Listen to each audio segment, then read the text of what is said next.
chose here to try it out.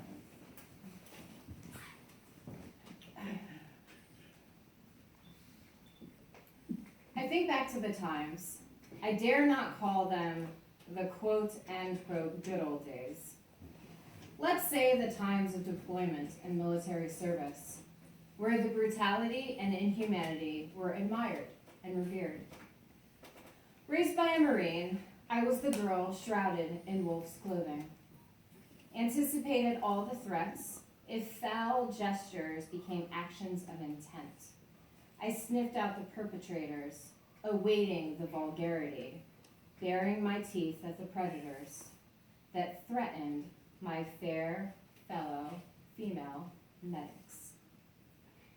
Within my fierce defensiveness, I covered my heart in barbed wire, closing the gates, released the hounds to allow their echo to vibrate fear into the souls of men. Now these men just think I'm angry, I'm unruly, I'm unmanageable, I'm potent. I infiltrated their military. I excelled in the rite of passage. The rite of passage into manhood. My first sign of proof, the command sergeant major of my entire battalion spoke to me.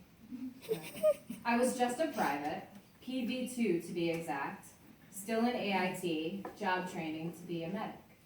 And he said, "Pacanowski, you have some balls." I saw their secrets. I saw what men, military men, become behind closed doors. Mostly it's immaturity, acting out like pubescent little boys. The boys talks about tits and ass, bitches and hoes, which led to the inevitable discussion of how and when they were going to get their dick wet. This conversation follows quickly by which orifice will provide the most bang or pop. This leads us to their favorite topic, bodily functions. We will start with belching. It could be from the alphabet to the national anthem, with or without beer, then farting, can be silent and deadly, tooting your horn, busting ass. These are child's play compared to the ejaculation dictionary. Busting a nut, shooting off a load, cleaning out the pipes, firing your wad, getting your rocks off, shooting in the bush, getting off half-cocked, to the most embarrassing, dishonorable discharge. Oh.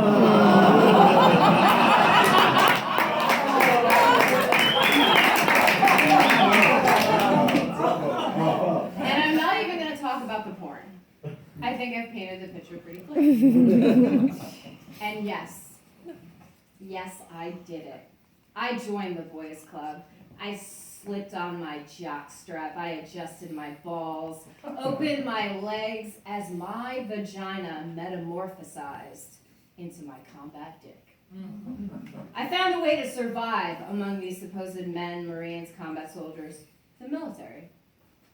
I had to sharpen my wit, calibrate the edge of my tongue just enough to cut them down while getting the other boys to laugh along. Strategic and sound. If no one laughs, I might be perceived as a bitch, or worse, a pussy. A pussy is the worst label you can attain in the military, and my fair, young, pink pussy had to be transformed into a COMbAt dick to excel, to survive. It's not who I intended to be, but I simply adapted, improvised, and overcame. So the more barbaric I became about sex and women, the more crassly I spoke, I was accepted. I became the wolf. On a base called Al-Assad, with 30,000 Marines, me and my fair fellow medics would schlep on over to the chow hall, where the food was temperate, but better than an MRE. Graciously, we had endured another day of shifts at the Navy hospital, or the gritty, jarring convoys through the menacing roadways of the Sunni Triangle. However, before we could nourish our dredging bodies, we had to walk the runway. The runway was more like a gauntlet of eye-fucking, open mouths drooling. We were the lamb displayed on the feasting table as the boys gawked, giggled, whispered, and undressed us with their untamed leering being plucked out by the most raunchy thoughts, even in our uniform. And in that desert, my humanity dried up.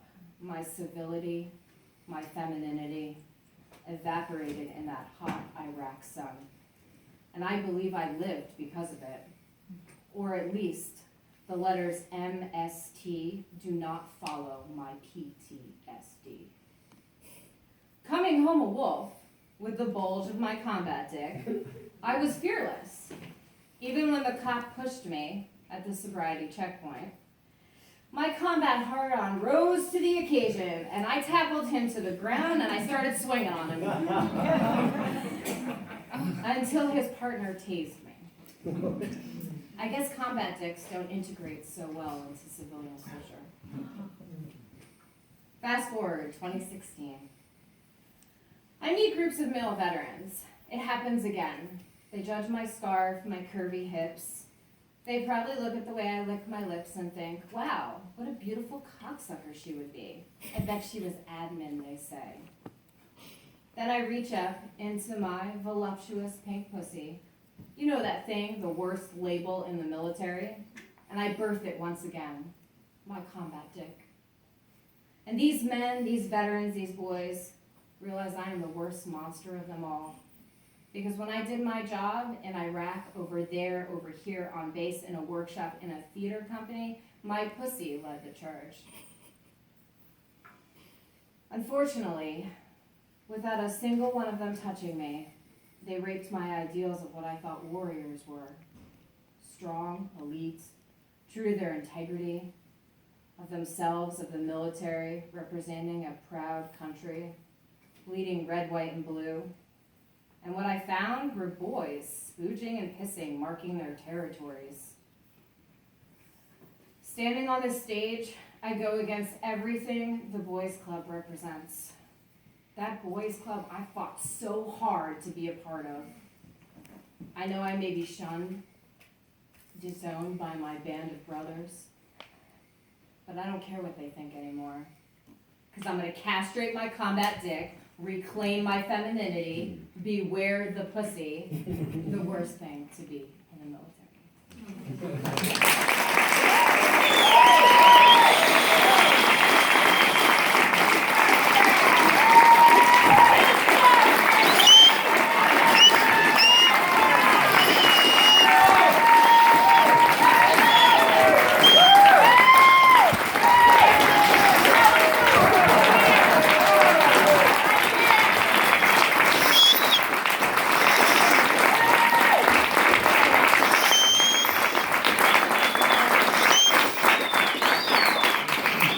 Follow that!